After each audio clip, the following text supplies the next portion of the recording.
여러분 안녕하십니까? 행정학을 강의하는 김철입니다. 한 주간의 학습 내용을 문제로 확인해보는 주간 행정학 12번째 시간입니다. 네, 코로나 확진자 수가 조금 진정 국면에 들어섰다고는 합니다만은 아직까지도 450명 신규 확진자가 계속 늘어나고 있는 상황이죠. 500명대에서 조금 좀 감소가 되기는 했습니다만은 그래도 아직까지 신규 확진자 수가 좀 많이 늘어나고 있는 상황입니다. 자칫 잘못하면 지금 사회적 거리두기 단계도 2단계 이상으로 지금 상향이 될 조짐도 좀 보이고 있고, 그래서 여러분들이 상당히 많이 좀 불안하시리라는 생각이 들어요.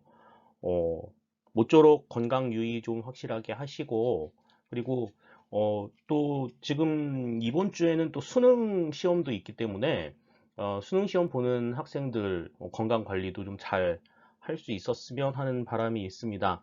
날씨가 추워지게 되면은 아무래도 확진자 수가 좀 늘 수밖에 없거든요. 지난 겨울의 상황을 통해서도 우리가 그것은 충분히 학습을 한 바이기 때문에 날씨 추워질수록 마스크 확실하게 착용하시고, 그리고 손 소독도 확실하게 하시기 바랍니다.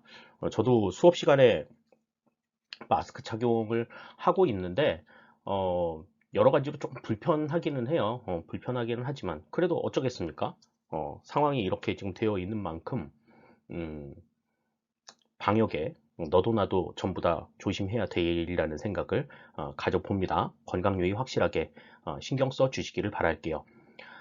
자, 이 시간에는 우리가 이제 재무행정론 두 번째 시간을 맞이해서 어, 예산 과정에 대한 일부분의 내용들까지 이제 문제로 구성을 한번 해봤습니다. 전체적으로 예산 관련 재정 정책에 대한 내용들을 한 번씩 쭉 살펴보고, 그 다음에 예산 과정의 일부에 대한 내용들 문제로 정리를 했으니까요. 내용들 살펴보시고, 그리고 문제 같이 살펴보는 시간 가져보도록 하시죠. 자, 그러면 1번 문제부터 살펴보도록 하겠습니다.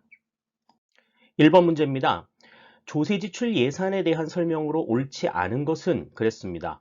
우리가 조세 지출이라고 하는 것은 세금을 조세를 거두는 데 있어서 비과세나 감면이나 면제와 같은 그러한 혜택을 통해서 조세 수입이 일부 상실이 되는 상태를 우리가 조세 지출이라고 얘기한다 말씀을 드렸었죠. 그래서 조세 지출 예산 같은 경우에는 이 같은 비과세나 공제, 그 다음에 뭐 감면과 같은 이러한 내용들을 어, 계획을 세워서 불필요한 어떤 어, 혜택이 있거나 이러는 것을 좀 방지하고, 그리고 어, 뭐 세금의 지원이나 이런 것들의 규모가 어느 정도 되는지를 파악해 가지고 적정한 어떤 예산 운용을 이루기 위해서 시행이 되는 제도다, 이렇게 말씀을 드렸습니다. 자, 그럼 그와 관련된 설명으로 옳지 않은 것을 골라라 그랬어요. 1번부터 볼게요.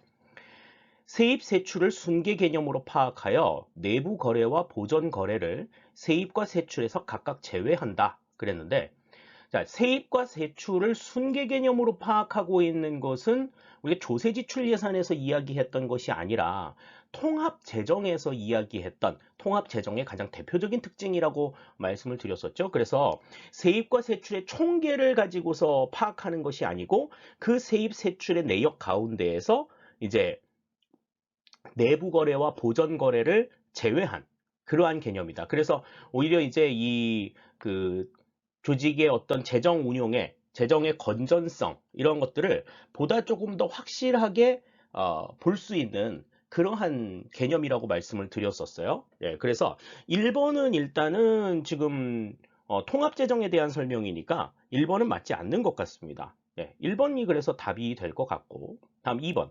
세제 지원을 통해 제공한 혜택을 예산 지출로 인정하는 것이다. 그러니까 혜택을 예산 지출로 인정하는 것. 조세 지출 예산의 특징이라고 볼 수가 있겠죠. 다음 3번. 예산 지원이 눈에 보이지 않아 숨겨진 보조금이라고 불린다. 그렇죠. 그러니까 간접 지원의 방식, 간접 지출의 방식이다. 그런 말씀 드렸었어요. 그래서 숨겨진 보조금이라고 이야기하는 방법이다. 그러니까 직접 돈을 주지 않고도 지원을 할 수 있는 방법이 있다라고 하는 것을 여기서 이제 보여준다 말씀을 드렸었죠. 다음 4번. 우리나라에서는 2011년 정식으로 도입되었다. 맞는 이야기가 되겠습니다. 자, 따라서 지금 조세지출 예산에 대한 설명 옳지 않은 것을 고르라고 했기 때문에 여기서는 1번. 1번의 통합재정을 설명한 1번의 내용이 정답이 된다. 이렇게 우리가 생각할 수 있겠네요. 다음 2번입니다. 다음 중 우리나라에서 채택하고 있는 예산 불성립 시 조치에 대한 설명에 해당하는 것은 그랬습니다.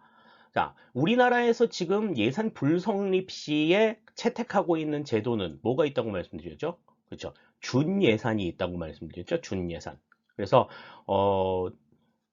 준예산이라고 하는 것은 이제 예산이 의결이 될 때까지 전년도 예산에 준해서 집행할 권리를 부여하는 제도다. 그렇게 말씀을 드렸어요. 하지만 이제 모든 분야에 전부 다 이 예산을 집행하는 것이 아니라 뭐 계속비나 시설 유지와 같은 그런 어떤 기본적으로 필요한 항목에 대해서만 이제 지출을 해서 예산이 의결될 때까지 시간을 벌어주는 그러한 제도라고 말씀을 드릴 수가 있겠죠. 그와 관련된, 그러니까 준예산과 관련된 설명에 해당하는 것이 무엇이냐 하는 겁니다. 자, 1번부터 보시면 최초 4, 5개월간 예산 사용의 국고 지출을 허용한다 그랬습니다.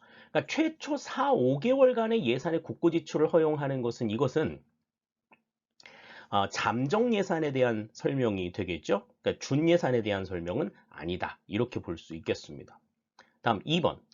전년도 예산에 준해 예산을 집행한다. 이게 이제 준예산 제도에 대한 설명이 되겠네요. 2번은 맞는 이야기가 되겠고 3번. 최초 1개월간 예산 사용의 국고 지출을 허용한다.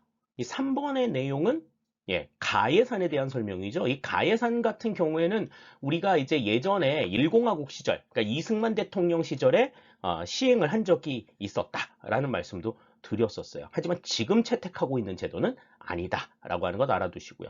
4번, 직전 예산의 평균치를 기준으로 국고 지출을 허용한다. 요거는 뭐 어디에도 해당이 되지 않는 말이다. 이렇게 이제 우리가 생각을 하실 수 있겠습니다. 그러니까 예산 불성립 시에 취해질 조치는 이제 준예산, 가예산, 잠정예산 이렇게 이제 세 가지가 있다라고 하는 것 다시 한번 정리를 해두시고 그 가운데서 우리가 채택하고 있는 것은 전년도 예산에 준해 예산을 집행하는 준예산 제도다라고 하는 걸 다시 한번 정리해 두시기 바랍니다. 정답 그래서 여기서는 2번이 되겠네요. 다음 3번입니다. 다음 중 발생주의의 장점에 해당하는 것으로만 묶인 것은 그랬습니다. 발생주의라고 하는 것은 어떤 거였어요? 회계에 있어서 이제 경제적 현금 이동의 원인이 되는 원인 행위를, 그러니까 현금 이동의 근거가 되는 어떤 사건, 이제 이걸 원인 행위라고 이야기하는데 그런 원인 행위가 발생한 시점을 기장의 기준으로 거래의 시점으로 삼아서 그 원인 행위가 발생한 시점을 중심으로 해서 기장을 하는 방식을 발생주의라고 이야기한다 그랬습니다. 그러니까 이와는 반대로 이제 이와 좀 비교해 봐야 될 내용이 이제 현금주의가 있었죠. 현금의 이동 시점을 기장의 기점으로 삼는다. 근거로 삼는다라고 하는 것이 이제 현금주의의 특징인데 지금 여기서는 발생주의의 장점에 해당하는 내용을 골라라 그랬습니다. 자, 그러면 기억부터 살펴보시죠. 자, 기억. 현금 흐름의 파악이 용이하다. 그런데 현금 흐름의 파악이 용이하다라고 하는 것은 이것은 현금주의의 장점에 해당하는 내용이 되겠습니다. 그러니까 기억은 일단은 해당이 안 되는 내용이에요. 그러니까 보기에서 지금 봤을 때 1번, 2번은 일단 제껴놓고 보셔야 된다. 이렇게 우리가 생각할 수 있겠습니다. 자, 그러면 니은. 비용 편익 등 경영 성과 파악이 쉽다. 이거는 이제 발생주의의 장점이라고 볼 수가 있죠. 그렇기 때문에 니은은 맞는 이야기가 되겠고 다음 티귿. 자기 검정을 통해 회계 오류가 발생하기 어렵다. 그랬는데 자기 검정을 통해서 회계 오류 같은 것들을 빨리 찾아낼 수 있는 그러한 특징은 발생주의가 가지고 있는 장점이라고 볼 수가 있습니다. 그래서 디귿도 맞는 이야기라고 볼 수가 있겠어요. 자, 그러면 이제 보기 내에서는 이제 답이 나온 것 같아요. 자, 리을 보시죠. 이해가 쉽고 절차와 운용이 간편하다. 그런데 이해가 쉽고 절차와 운용이 간편한 것은 현금주의가 가지고 있는 대표적인 특징이다. 이렇게 볼 수가 있겠습니다. 다음, 미음. 자의적, 주관적 회계 처리가 불가능하다. 그랬는데 자의적 주관적 회계 처리가 불가능하다라고 하는 것 역시도 이거는 현금주의의 특징이라고 볼 수가 있죠. 그러니까 들어온 것을 들어왔다고 이야기하고 나간 것을 나갔다고 이야기할 수 있기 때문에 그냥 딱 드러난 상황대로 이제 이 얘기를 해야 되는 거기 때문에 자의적이고 주관적인 회계 처리가 불가능하다라고 볼 수 있죠. 그러니까 미음도 이거는 현금주의의 장점에 해당이 된다. 이렇게 볼 수 있습니다. 다음 비읍. 자산의 유지, 보수, 교체 시기에 대한 정보를 제공한다. 그러니까 가지고 있는 어떤 물품이라든지 뭐 이런 것들을 언제 구매했고 그것이 어느 정도 사용이 되었다라고 하는 것을 이제 알 수 있는 정보들도 이 발생주의에서는 제공을 할 수 있기 때문에 예, 자산의 유지, 보수, 교체 시기에 대한 정보를 제공한다라고 하는 것도 발생주의의 장점이라고 볼 수가 있겠어요. 따라서 지금 이 6개의 내용 가운데서 발생주의의 장점에 해당하는 것은 니은과 디귿과 비읍 이렇게 이제 3가지가 되겠습니다. 나머지 이제 기역과 리을과 미음은 현금주의의 장점이라고 볼 수가 있겠어요. 따라서 3번의 정답은 니은, 디귿, 비읍을 골라놓은 3번이 정답이 된다. 이렇게 우리가 볼 수 있겠습니다. 다음 4번입니다. 다음 중 복식부기에서 차변에 기록하지 않는 것은 그랬습니다.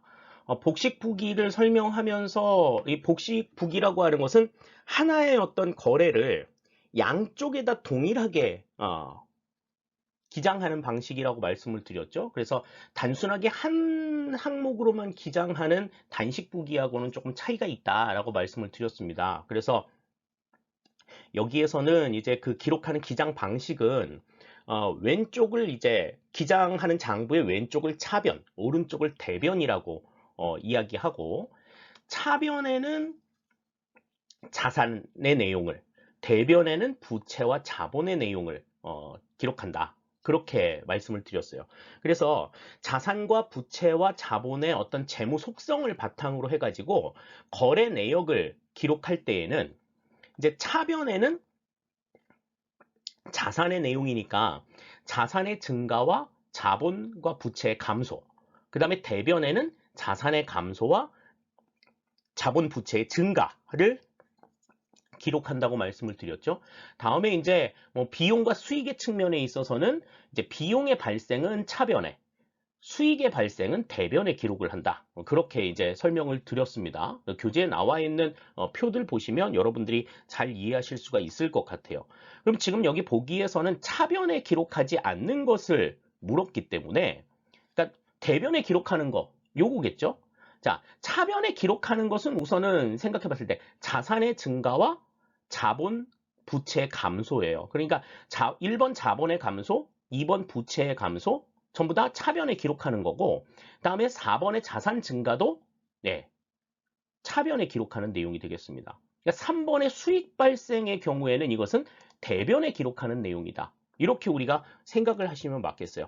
반대로 지금 1번, 2번, 3번의 증가와 감소를 거꾸로 바꿔놓으면 이것은 전부 다 대변에 기록하는 내용이다. 이렇게 우리가 생각하실 수 있겠습니다. 따라서 4번의 정답은 3번이 된다. 이렇게 우리가 볼 수 있겠네요. 5번입니다. 총체주의 예산에 대한 설명 중 옳지 않은 것은 그랬습니다. 이 총체주의 예산이라고 하는 것은 예산 결정자가 합리성을 바탕으로 해서 예산을 결정하는 의사 결정 방식의 하나다. 이렇게 설명을 드렸었어요. 네, 그래서 여기서 이제 강조가 되는 것은 합리성. 그 합리성 가운데서도 경제적 합리성이 가장 강조가 된다. 이렇게 말씀을 드렸었습니다. 자, 그러면 그 가운데서 옳지 않은 것을 한번 골라보죠. 1번부터 봅니다. 예산 결정자의 전지전능성과 합리성을 기본 전제로 한다. 요거는 뭐 맞는 이야기가 되겠죠? 예, 예산 결정자의 전지전능성, 합리성. 요게 이제 기본 전제인데, 이제 예산 결정자가 그런 전지전능성을 가질 리가 없지 않니? 불완전한 존재이지 않니? 그렇기 때문에 이제 이게 문제가 있다라고 이제 비판도 받는 그러한 입장에 있습니다. 다음 2번. 대부분 예산이 총체주의적 입장에서 결정된다 그랬어요. 대부분의 예산, 그러니까 전체적으로 봤을 때 이 예산이라고 하는 것은 전년도 예산을 기준으로 해가지고 올해 예산이 결정이 되고 올해 예산을 기준으로 해가지고 내년도 예산이 결정이 되기 때문에 대부분의 예산은 총체주의적 입장이 아니라 점중주의적 입장에서 결정이 된다. 이렇게 우리가 생각을 할 수 있겠습니다. 네, 따라서 이번의 내용은 맞지 않는 내용 같아요. 다음 3번.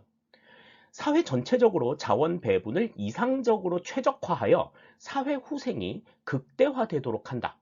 그러니까 합리적인 어떤 이론 상태를 바탕으로 해가지고 이 총체주의 예산에서 지향하는 바는 이제 파레토 최적과 같은, 그러니까 수요자의 수요가 모두 충족이 되고 공급자의 공급이 모두 만족이 되는 이런 가장 이상적인 상태를 추구한다. 이렇게 말씀을 드렸었죠. 그러니까 3번의 내용도 맞는 내용이 되겠습니다. 다음 4번. 목표에 대한 사회적 합의 도출이 어려운 경우 적용하기 어렵다. 그랬습니다. 그러니까 목표라고 하는 것이 객관적으로 딱 명시화돼 가지고 거기에 대해서 모든 구성원들이 전부 다 이해하고 동의를 얻었을 때는 이게 이루어질 수 있는데, 이제 요즘처럼 복잡하고 다양한 사회에 있어서는 이 목표에 대한 사회적 합의를 도출하기도 어렵고, 또 그 목표 자체를 이렇게 가시적으로 딱 구현하기도 상당히 힘든 상황이라서 이런 상황에서는 총체주의 예산을 좀 적용하기가 상대적으로 많이 어렵다. 그런 말씀 드렸었습니다. 따라서 총체주의 예산에 대한 설명 중 옳지 않은 걸 골라라 그랬으면 여기서는 2번에 대한 내용이 정답이 되겠죠. 대부분의 예산은 점중주의적 입장에서 결정이 된다라고 하는 것 다시 한번 여러분들 기억해 두시면 좋겠네요. 하재누리 행정학은 카카오톡 채널로 여러분들과 소통합니다. 지금 화면에 보이고 있는 QR코드를 촬영해서 하재누리 행정학 카카오톡 채널의 친구가 되어 주십시오. 공무원 시험을 위한 다양한 행정학 컨텐츠를 여러분들 만나보실 수가 있습니다. 지금 우리가 함께 했던 주간 행정학은 물론 앞으로 살펴보게 될 여러 가지 기출 문제들에 대한 내용들도 또 수업에서 다루지 않는 여러 가지 행정학과 관련된 이야기들 카카오톡 채널에서 여러분들과 함께 나누도록 하겠습니다. 또 여러분들이 행정학을 공부하면서 궁금한 사항이라든지 또 질문하고 싶은 내용들 있으시면 카카오톡 채널 안에 대화창을 통해서 여러분들 질문해 주시면 성심성의껏 답변해 드리도록 하겠습니다. 여러분들의 많은 참여 기다리고 있을게요. 다음 6번입니다. 루빈의 실시간 예산 운영 모형 중 세출 흐름에서 강조되는 정치는 그랬습니다. 자, 이 루빈의 실시간 예산 운영 모형이라고 하는 것은 서로 속성이 다른 예산 과정들, 그러니까 뭐 세입, 세출, 균형, 집행, 과정 이러한 5개의 의사결정 흐름이 서로 통합이 되면서 나타나는 의사결정 모형이다. 이렇게 설명을 드렸어요. 그래서 총체주의 모형과 점중주의 모형과는 이제 별개로 기타 모형으로 이제 설명을 드렸었는데, 이 실시간 예산 운영 모형이라고 하는 것은 그 세입, 세출, 균형, 집행 과정 이 전반적인 이 내용들을 바탕으로 해서 그 흐름 속에서 어떠한 정치가 강조가 되느냐 하는 것들을 설명했었다. 그렇게 말씀을 드렸죠. 그래서 지금 1, 2, 3, 4번에 지금 여러 가지 정치 유형이 나와 있고, 지금 문제에서는 세출의 흐름에서 강조되는 정치가 뭐냐라고 하는 것을 지금 묻고 있습니다. 자, 그러면 1번부터 보시죠. 자, 설득의 정치. 1번 설득의 정치라고 하는 것은 세입의 흐름에서 강조가 되는 내용이죠. 그래서 누가 얼마큼 이 비용을 부담할 것이냐, 이러한 질문에 대답하는 내용을 이제 설득의 정치라고 이야기하고요.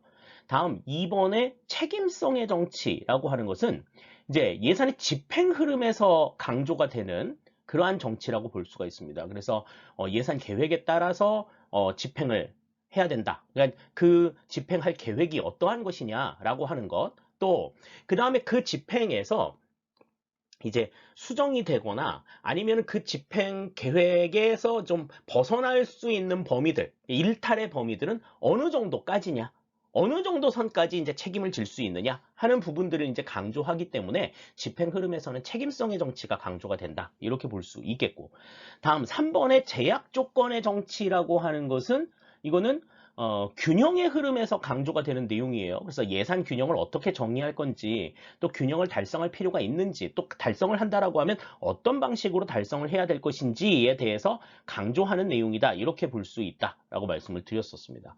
자, 다음에 이제 4번의 선택의 정치. 이 선택의 정치가 이제 지금 문제에서 강조하는 세출의 흐름에서 강조가 되는 정치라고 볼 수가 있어요. 그래서 예산 획득을 위해서 경쟁도 하고 또 예산 배분을 할 때 어떠한 정책이 시급하고 중요하냐.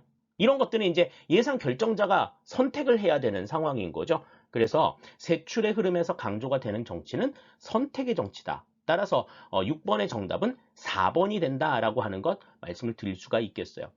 자, 그러니까 지금 이 루빈의 실시간 예산 운영 모형에서는 이제 각각의 그 흐름에서, 각각의 이 예산 과정에서 어떠한 정치가 강조가 되느냐 하는 것들을 연관 지어서 우리가 좀 생각을 해보자라고 하는 것 다시 한번 강조를 드리겠습니다. 6번의 정답 4번이 되겠네요. 7번입니다. 우리나라 예산 과정에 대한 설명에 해당하지 않는 것은 그랬습니다. 그러니까 우리나라의 예산 과정, 어떻게 진행이 되는가 하는 것들을 이제 쭉 한번 살펴보셔야 될 필요가 있어요. 이제 나중에 정리가 되고 나면 이제 눈을 감고 이제 그 예산 편성부터 결산에 이르는 모든 과정들을 쫙 다 한번 조망을 해보실 수 있어야 됩니다. 자, 그러면 1번부터 보시죠. 회계연도는 당월 1월 1일부터 12월 31일까지 1년간이다. 맞는 얘기죠. 네. 뭐, 그 회계연도를 이제 다르게 책정하는 데들도 있어요. 뭐 12월 1일부터 시작해서 그 다음 해 11월 말일까지 뭐 이렇게 보통은 이제 1년 단위로 채택을 하는데 기준 시점을 어떻게 하느냐에 따라서 좀 달라지기도 합니다. 근데 이제 우리나라 같은 경우에는 이제 당월 1월 1일부터 12월 31일까지 1년간을 회계연도로 삼고 있죠. 다음 2번. 예산심의 의결 및 결산은 입법부가 주도한다. 그랬는데 자, 예산심의와 의결은 입법부가 주도하는 것이 맞습니다. 그런데 결산은 감사원이 주도한다고 말씀을 드렸죠. 나중에 이 감사원의 회계 검사 결과를 이제 입법부에서는 그냥 승인만 하는 그러한 단계를 지니고 있지, 결산에 있어서의 핵심적인 역할은 어디에 있다? 감사원에 있다고 말씀을 드렸어요. 따라서 2번은 지금 맞는 이야기라고 보기는 어렵습니다. 다음 3번. 모든 예산 과정은 3년 주기로 이루어진다. 이것도 강조를 드렸었죠. 예산의 편성, 심의, 의결은 이제 전년도에 하고, 그 다음에 그 당년도에 집행을 하고, 그 다음에 그 집행된 결과를 결산하는 것은 그 이듬해에 한다. 그렇기 때문에 3년간 이루어진다라고 하는 걸 말씀을 드렸었습니다. 다음 4번.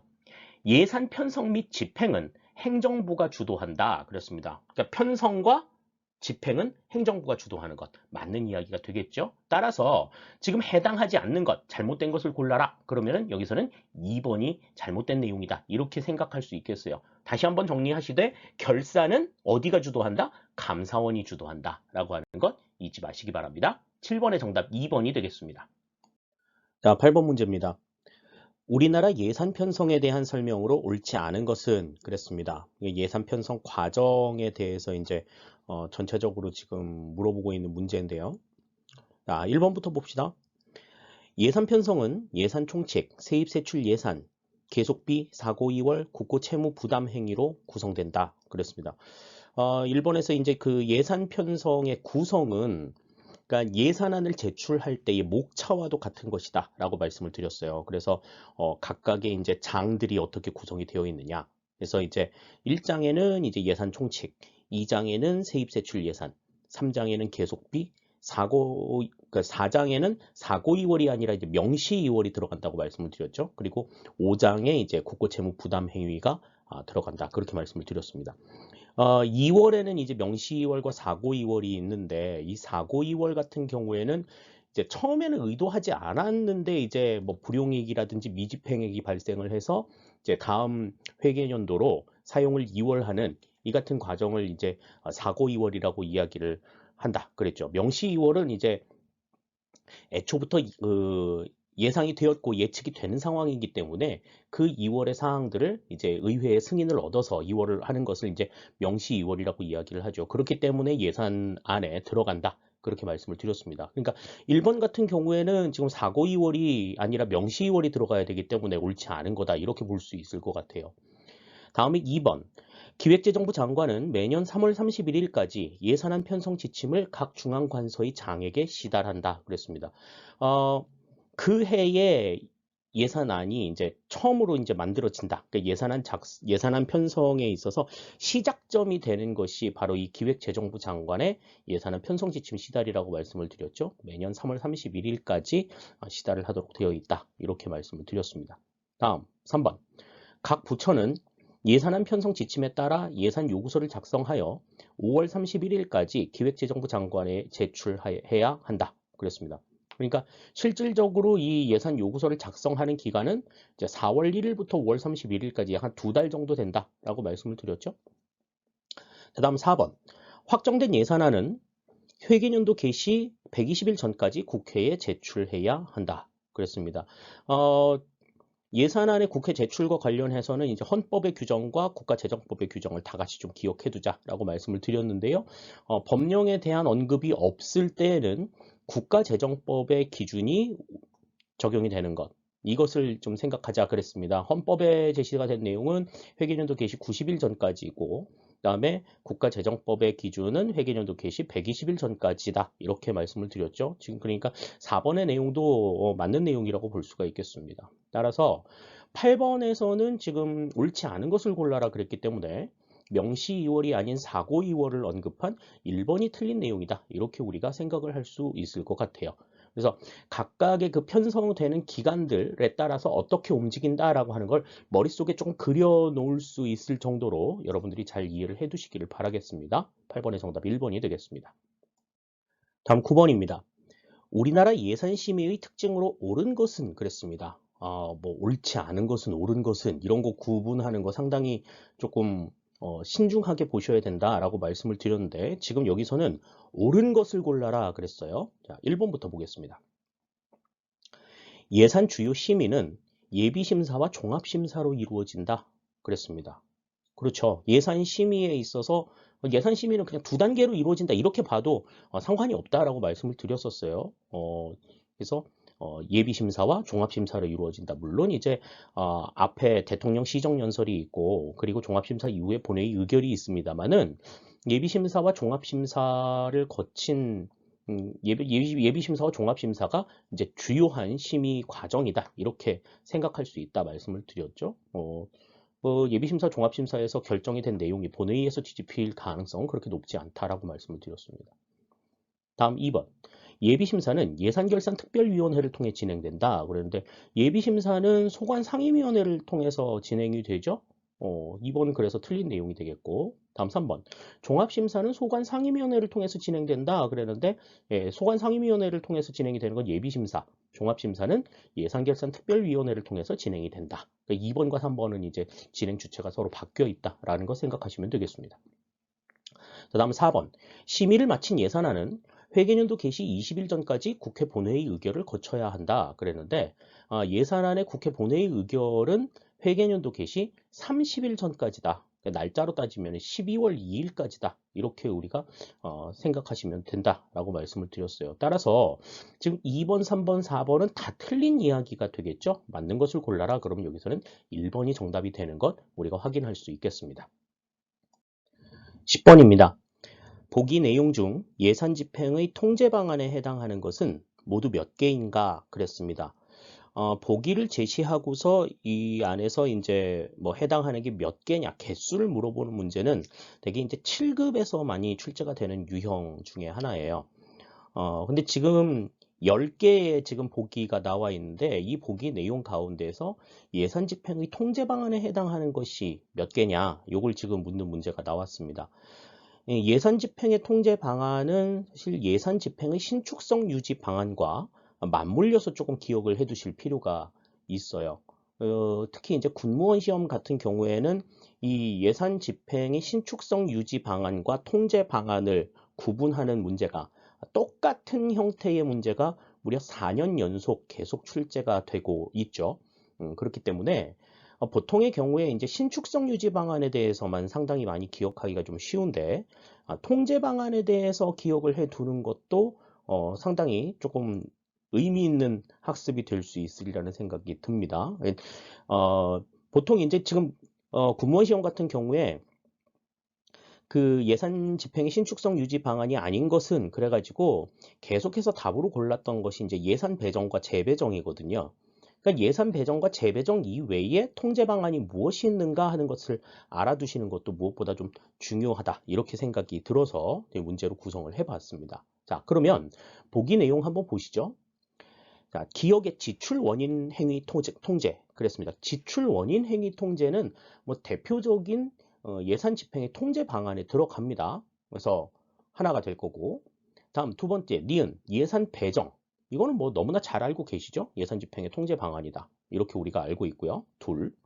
다음 세 번째 예산 성과금. 이 예산 성과금이라고 하는 것은 예산이 이제 뭐 예산을 조금 아꼈을 때 그 예산의 절감이 발생을 했을 때 그 절감된 내용을 이제 그 절감하는데 기여한 사람한테 이제 성과금으로 제시한다든지 뭐 이렇게 활용하도록 그러니까 국고에 반납하지 않고 활용하도록 하는 그러한 제도이기 때문에 예산 집행이 신축성 유지 방안에 해당이 된다 이렇게 볼 수가 있겠습니다. 그럼 디귿은 일단 제외를 해두시고요.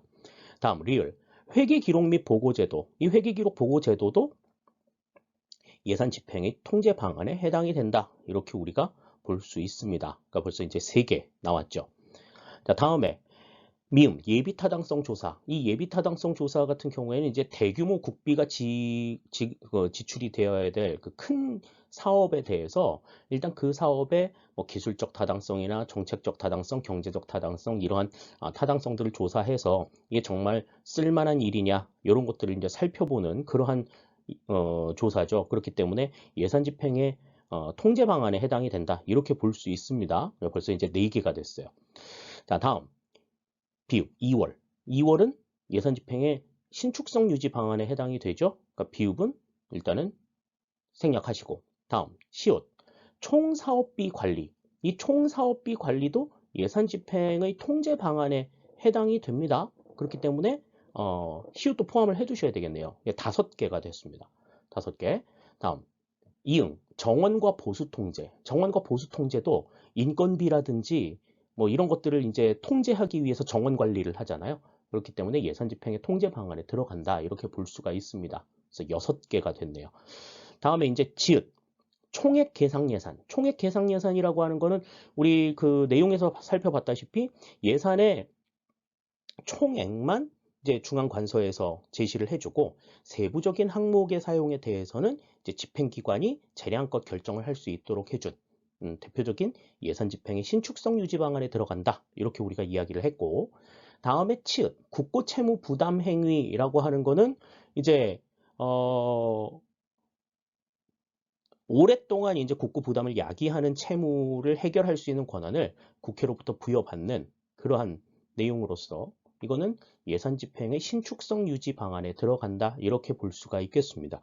따라서 지금 보기의 10가지 가운데에서 예산 집행의 통제 방안에 들어가는 것은 기억, 지출, 원인 행위 통제, 니은, 예산 배정, 다음 리을, 회계 기록 및 보고 제도, 다음 미음, 예비 타당성 조사, 다음 시옷, 총사업비 관리, 다음 이응, 정원과 보수 통제 이렇게 총 6개가 되겠어요. 따라서 6개라고 되어 있는 3번이 정답이 되겠습니다. 나머지 이제 예산 성과금이나 2월 총액 계상 예산, 국고 채무 부담 행위는 예산 집행의 신축성 유지 방안에 속한다 라고 하는 걸 생각을 해 두셔야 되겠습니다. 그러니까 예산 집행의 통제 방안과 예산 집행의 신축성 유지 방안은 각각의 의미들을 여러분들이 같이 조금 맞물려서 정리를 해 두시라. 특히 군무원 시험 준비하시는 분들은 그 내용들을 정리해 두셔야 4년 연속 나온 문제, 5년 연속 나오지 말란 법 없어요. 그렇기 때문에 이 내용들을 좀 중점적으로 정리를 해 두시기를 당부를 드릴게요. 10번의 정답 3번이 되겠습니다. 네, 이렇게 해서 재무행정론과 관련된 10문제로 주간행정학 12번째 시간 같이 해봤습니다. 이제 시간 마무리할 단계가 되었네요. 지난주에 예고를 해드린 대로 이번 주에는 주간행정학이 이제 두 차례 여러분들을 찾아갑니다. 그래서 지금 12회는 이제 월요일 날 여러분들을 찾아가게 될 거고, 그다음에 13회가 이제 금요일 날 여러분들을 다시 한번 찾아가게 될 거예요. 그리고 나서 이제 14회부터는 매주 금요일마다 주간행정학이 여러분들을 찾아간다라고 하는 것 다시 한번 말씀을 드리겠습니다. 그러니까 실제적으로 뭐 학원에서 자료를 받으시는 분들도 있고 온라인을 통해서 자료를 받으시는 분들도 있는데 앞으로는 금요일마다 매주 금요일마다 자료들을 받으실 수 있다라고 하는 것 다시 한번 강조를 드릴게요. 자, 이제 마무리를 짓겠습니다. 날씨도 점점 추워지고 있고요. 아까 앞서서도 말씀드렸다시피 코로나도 지금 확진자 수가 급증하면서 상당히 우려가 좀 많이 되고 있는 상황들이에요. 그러니까 여러분들이 그와 관련해 가지고 좀 건강 관리나 각별히 더 신경을 좀 써주시기 바랍니다. 뭐 귀찮고 좀 힘들고 그렇지만 백신이 나오고 치료제가 나올 때까지는 그래도 우리가 조심하는 수밖에 없어요. 그러니까 조금 귀찮고 번거롭더라도 여러분들이 잘 지금의 위기를 좀 넘길 수 있기를 간절히 조금 바라봅니다. 저는 이제 금요일 날 여러분들 다시 찾아뵙도록 할게요. 그래서 금요일 날 이제 재무행정론을 이제 마무리 짓고 이제 다음 단원들도 계속해서 진행을 해 나가도록 하겠습니다. 이제 기본 내용을 이제 살펴보는 것도 이제 얼마 남지 않았어요. 얼마 남지 않은 만큼 여러분들이 끝까지 정리를 하는데 최선을 다해 주시기를 당부를 드리겠습니다.